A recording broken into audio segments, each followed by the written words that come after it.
Well, hello there, ladies and gentlemen. This is Zahnder here. I'd like to welcome you all to my entry for the Freq fight. This is round one. We are to portray sadness. And yeah, let's just get straight into it. Let's see. Now, I chose a more organic approach as opposed to it being mechanical. You'll see here at the bottom something kind of peculiar to the track is that the tempo is being automated quite a bit throughout this first section here. I wanted to create more of an engagement in that sense. Also, you'll see that the volume is being automated on pretty much all the instruments throughout the entire thing. Um, Now, as far as instrumentation, if you have FL Studio, if you scroll over here to packs, go under instruments, and you'll see it says orchestral. Let me pull up the step sequencer here. You'll see that it says strings section, woodwinds, and brass. I've utilized that on quite a few instances here.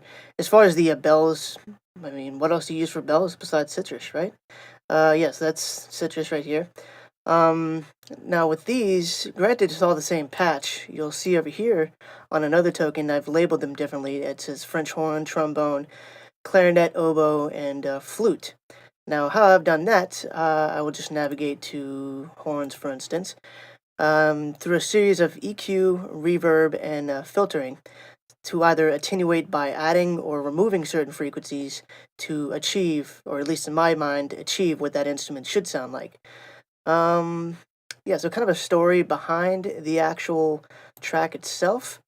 I saw two brothers. They really love each other. They're brothers, of course, but they're presented with a situation in which one of them is hanging from a cliff and the other's holding on to him.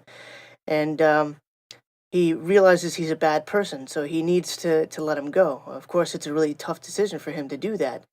You'll see here, I've kind of given some little tick marks so you can see certain points in the song. This is where they're presented with the cliff. This is when he actually lets him go. And this is when he's left all alone by himself, while the other brother, I guess you can consider it falling in slow motion and realizing the hard decision he had to make. Now, kind of a plot twist, though, getting to this portion of the song, he kind of feels sadness and rage, realizing that he needed to carry out what his brother was doing in the first place. Now, whatever that is, you can use your imagination to decide what that. Yeah. So yeah, without further ado, let's go ahead and get straight into it. And thanks for listening, and thanks for your time. All right, I'm gonna turn you guys off here.